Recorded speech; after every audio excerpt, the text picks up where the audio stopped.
வணக்கம் நண்பர்களே. இன்னைக்கு நம்ம பார்க்க போற ஜூஸ் என்னன்னா, ஆம், சொரக்கா சொரக்கா சாறு. ஓகே. அதுக்கு தேவையான பொருட்கள் என்னன்னா, ஆம், ஒரு பிஞ்சான ஒரு பூசணிக்காய். ஏற்கனவே நம்ம நெல்லிக்காய் ஜூஸ் பார்த்துருக்கோம் இல்லையா? Indian gooseberry juice. ஸோ அதுக்கான இன்க்ரீடியன்ட்ஸ் இது நெல்லிக்காவும், ஒரு ஒரு நெல்லிக்காய், ஒரு எலுமிச்சம்பழம், ஒரு கட்டை விரல் சைஸ்க்கு ஒரு இஞ்சி தோல் சீவிட்டு அதை எடுத்து பிளெண்டரில் போட்டு அரைச்சிடணும். இதில் வந்து இந்த சுரக்கால வந்து ஏகப்பட்ட பலன்கள் இருக்குது. என்னென்னா, ஒரு நம்ம உடல் எடை குறைப்பதற்கான முக்கியமான ஒரு அங்கம் வந்து சுரக்காய் ஜூஸ் வந்து வகிக்குது. இதை சமைச்சு சாப்பிட்லாம். ஆனால் இதை நீங்கள் வந்து பச்சையாக ஜூஸ் போட்டு குடிச்சிங்கன்னா அவ்வளவும் நல்லது. ஒரு மாதத்தில் நீங்கள் ஒரு 5லேருந்து 10 கிலோ வரைக்கும் நீங்கள் குறைக்கலாம். ஸோ இதே மாதிரி தான் இந்த நெல்லிக்காய் ஜூஸோடு இதை ஜாயின் பண்ணிக்கணும். இதையும் சேர்த்து அரைச்சிக்கணும். உங்களுக்கு நெல்லிக்காய் ஜூஸ் எப்படி செய்கிறது அப்படின்னு தெரியலன்னா, நான் அந்த டிஸ்கிரிப்ஷனில் கொடுத்துருக்கேன் அந்த லிங்க்கை. நீங்கள் அதில் போய் பாருங்கள். அதில் அந்த நெல்லிக்காய் ஜூஸ் இருக்கும். ஸோ இப்போ செய்ய போகிறது எப்படின்னா, நம்ம வந்து இதில் வந்து தோல் எடுக்க வேணாம், விதையும் எடுக்க வேணாம். ஏன்னா இது வந்து பிஞ்சு சுரக்கனால நீங்கள் அப்படியே வச்சுக்கலாம். சரிங்களா? நம்ம எப்படி செய்கிறதுன்னு வீடியோக்குள்ளே போயிருங்க. இப்போ பார்த்தீங்கன்னா நம்ம வந்து அந்த வெள்ளரிக்காய் அந்த சுரக்காவை வந்து நல்லா தோலோடு நம்ம அந்த தோல் அந்த விதையோட நான் வெட்டிட்டேன் எல்லாத்தையும் பொடிசா. ஓகேங்களா? அதே மாதிரி இஞ்சியும் ஒரு நெல்லிக்காவையும் இது எல்லாத்தையும் நம்ம என்ன செய்ய போகிறோம்னா, மிக்ஸி ஜாரில் போட்டு நல்லா அரைச்சிக்குவோம். அரைச்சிட்டு அதுக்கப்புறம் கடைசியாக வடிகட்டி இறக்குன பிறகு நம்ம அந்த லெமனை புழிஞ்சி விட்டுருவோம் அதில். இதோடு நீங்கள் வந்து புதினா தழையும் சேர்த்துக்கலாம். புதினா தழை, கொத்தமல்லி, கருவேப்பில்லை, இது 3யும் சேர்த்துக்கலாம். இல்லை நீங்கள் புதினா மட்டும் சேர்த்துக்கிட்டிங்கன்னா அது ஒரு ரீஃப்ரெஷ்மெண்ட் டேஸ்ட் கொடுக்கும். ஸோ இப்போ என்கிட்ட அது புதினா தழை இல்லை.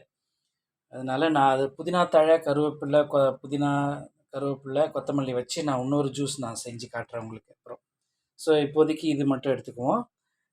நம்ம நம்ம பிளெண்டரில் மிக்சியில் போட்டு அரைச்சிக்கலாமா? ஸோ இப்போ இந்த மாதிரி ஜாரில் நம்ம எடுத்துட்டோம்.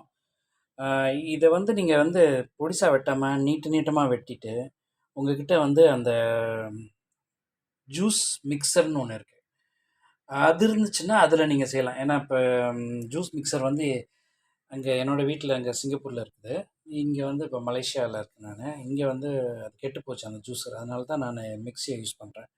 ஜூஸரில் செஞ்சிங்கன்னா உங்கள் வேலை இன்னும் ஈஸியாக முடிஞ்சிடும். வடிகட்ட வேண்டியதில்லை. அதுவே வடிகட்டி தனியாக கொடுத்துரும். இன்னும் வேலை இன்னும் சீக்கிரமாக முடிஞ்சிடும். பட் இருந்தாலும் நம்ம வந்து இப்போ இன்றைக்கி இதில் ட்ரை பண்ணுவோம். சரிங்களா?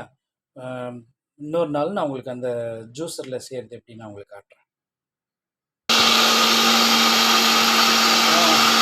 நல்லா அரைச்சிக்கணும். ஓகே, அரைச்சாச்சு. இப்போ நல்லா எடுத்து இதை அப்படியே வடிகட்டிடுவோம். சரிங்களா? இந்த மாதிரி நல்லா வடிகட்டிடுங்க. நீங்கள் வந்து பெரிய வடித்தட்டு யூஸ் பண்ணிங்கன்னா ரொம்ப நல்லாயிருக்கும். பெரிய வடித்தட்டு யூஸ் பண்ணிங்கன்னா ஈஸியாக வடிச்சிடலாம். சரியா? அந்த வடிகட்டின பிறகு இந்த சக்கையை வந்து நான் நேற்று சொன்னேன் உங்களுக்கு நான் சமைக்கிறது எப்படின்ட்டு. ஓகே, நல்லா வடிகட்டியாச்சு. தவறி கீழே விழுந்துருச்சு. அதனால தான் கொஞ்சம் பெரிய வடித்தட்டாக இருந்துச்சுன்னா உங்களுக்கு அதை நல்லா ஹோல்ட் பண்ணிக்கும். ஓகே, இருங்க. இதை நல்லா வடிகட்டிட்டு உங்களுக்கு சொல்கிறேன். ஸோ நல்லா வடிகட்டிட்டேன். இந்த சக்கை இது இன்னும் ஒரு பங்கு இருக்குது. இதையும் வடிகட்டிட்டு இந்த மாதிரி சக்கையை எடுத்துகிட்டு நேற்று நான் கத்திரிக்காய் ஜூஸ் செய்யும் போது நான் சொன்னேன் உங்களுக்கு அந்த சக்கையை வச்சு சமைக்கலான்னு. நான் சமைச்சு சாப்பிட்டேன். இன்றைக்கி இதை வச்சு சமைச்சு அது ஒரு வீடியோ உங்களுக்கு நான் போடுறேன். இதோட தொடர்ச்சியாக நான் போடுறேன். Part 1 part 2. சரிங்களா? இப்போ வந்து கத்திரிக்காய் சாறு எடுத்தாச்சு. சுரக்காய் சாறு எடுத்தாச்சு தனியாக. இது சக்கையை தனியாக எடுத்தாச்சு. அடுத்தது இதை நம்ம குடிக்க வேண்டியது தான். வடிகட்டியாச்சு. இப்போ அந்த சாறை எடுத்துக்குவோம்.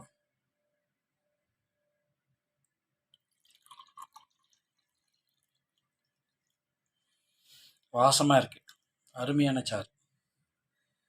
இது தினமும் நீங்கள் குடிச்சிட்டு வந்தீங்கன்னா இதோட பலன்களை நான் உங்களுக்கு சொல்கிறேன் பாருங்கள். இதோட பலன்களை நம்ம இன்னும் பார்க்கல. இது நல்ல ஃப்ரெஷ்ஷாக இருக்குது. Fresh juice. ஓகேங்களா? இதை நீங்கள் ஒரேடியாக போட்டு கூட வேலைக்கு போகிறவங்க, அவசரமாக வேலைக்கு போகிறவங்க, நீங்கள் ஒரு பாட்டிலில் ஊற்றி கூட வச்சுக்கலாம். ஊற்றி வச்சுட்டு 1 நாள் 2 நாளில் முடிச்சிடுங்க. ஆனால் இது வந்து காலையில் வெறும் வயிற்றுல குடிக்கணும். நேற்று சொன்ன மாதிரி அதுவும் வெறும் வயிற்றுல குடிக்கணும். மோஸ்ட்லி உங்களோட பிரேக்ஃபாஸ்ட் வந்து நீங்கள் வந்து தவிர்த்துக்கிறதுக்கு, காலை உணவை தவிர்த்துக்கிறதுக்கு இந்த மாதிரி சாப்பிட்றலாம், ஜூஸாக குடிச்சிடலாம். இது ரொம்ப வந்து கேலரிஸ் கம்மியாக இருக்கிறதுனால இது நீங்கள் குடிச்சிங்கன்னா உங்களோட ஸ்டமக் வந்து ஃபுல்லாகிடும். ஸோ பசி எடுக்காது. சுகர் பேஷண்ட்டுக்கு வந்து சர்க்கரை வியாதி உள்ளவங்களுக்கு வந்து சர்க்கரை வியாதிங்கிறது ஒன்றும் கிடையாது. அது வந்து அந்த ஜீரண கோளாறு தான். அந்த ஜீரண கோளாறு காரணம் என்னென்னா சாப்பிட்ட சாப்பாடு ஒழுங்காக செரிமானம் ஆகாதனால தான் அந்த பிரச்சனை வருது. அதனால் நீங்கள் இதை குடிச்சுக்கிட்டே வந்தீங்கன்னா உங்களோட சர்க்கரை நோய் முற்றிலும் அகன்று விடும், போய்விடும், உங்களை விட்டு போயிடும். இது என்ன பிரச்சனைனா நம்ம சாப்பிட்றது கொஞ்சமாக சாப்பிட்ணும், அதே நல்லா கடித்து நொறுங்கி சாப்பிட்ணும். இது ஜூஸாக குடிச்சிங்கன்னா உங்களுக்கு வந்து அந்த முழு பலனும் கிடைக்கும். உங்களுக்கு ஈஸியாக ஜீரணமாயிடும், உடலுக்கு சத்து கிடச்சிரும், அந்த சர்க்கரை அளவையும் குறைச்சிரும்.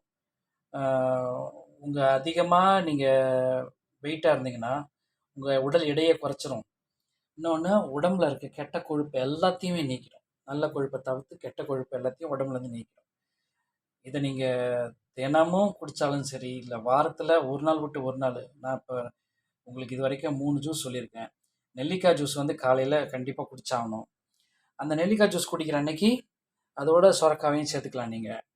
ஸோ காலையில் 1 நாள் தினமும் குடிக்கிறப்போ சுரக்காய் 1 நாள் விட்டு 1 நாள் குடிங்க. 1 நாள் ஆனால் காலையில் நெல்லிக்காய் ஜூஸை குடிங்க. அதுக்கப்புறம் மதிய நேரம் இருந்துச்சுன்னா வீட்டில் இருக்கிறப்போ அன்றைக்கி கத்திரிக்காய் ஜூஸ் செஞ்சு குடிங்க. அது மாதிரி ஒரு நாளைக்கு ஒரு ஜூஸ் முடிஞ்சால் மதியமும் சாப்பிடுங்க. நம்மளுக்கு 40 வயசுக்கு மேலே ஆயிடுச்சுன்னா நம்ம உணவு கட்டுப்பாடு கண்டிப்பாக தேவை. அதுக்கு இந்த மாதிரி எளிய முறையில் ஜூஸ் செஞ்சு குடிச்சிட்டு வரலாம். 40 வயசுக்கு மேலே உங்கள் உடலை வந்து நீங்கள் தான் பாதுகாத்துக்கணும். அதுக்கு இது என்னால் முடிஞ்ச ஒரு சின்ன ஒரு டிப்ஸ் இது. நீங்கள் இதை ஃபாலோ பண்ணிட்டு வாங்க. உங்களுக்கு பிடிச்சிருந்துன்னா லைக் பண்ணுங்கள், ஷேர் பண்ணுங்கள், உங்கள் நண்பர்களுக்கு ஷேர் பண்ணுங்கள், சப்ஸ்கிரைப் பண்ண சொல்லுங்கள். உங்களுக்கு தெரிஞ்ச வேறு ஏதாவது கமெண்ட் இருந்தாலும் சொல்லுங்கள்.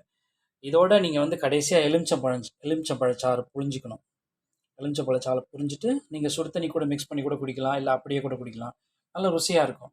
இனிப்பு எதுவும் நீங்கள் சேர்க்க தேவையில்லை. தேன், ஸ்வீட்டு, சுகரு எதுவுமே நீங்கள் சேர்க்க தேவையில்லை. சரிங்களா? அடுத்த வீடியோவில் உங்களை சந்திக்கும் வரை உங்களிடமிருந்து விடைபெறுவது உங்கள் நண்பன் ராஜபாண்டி.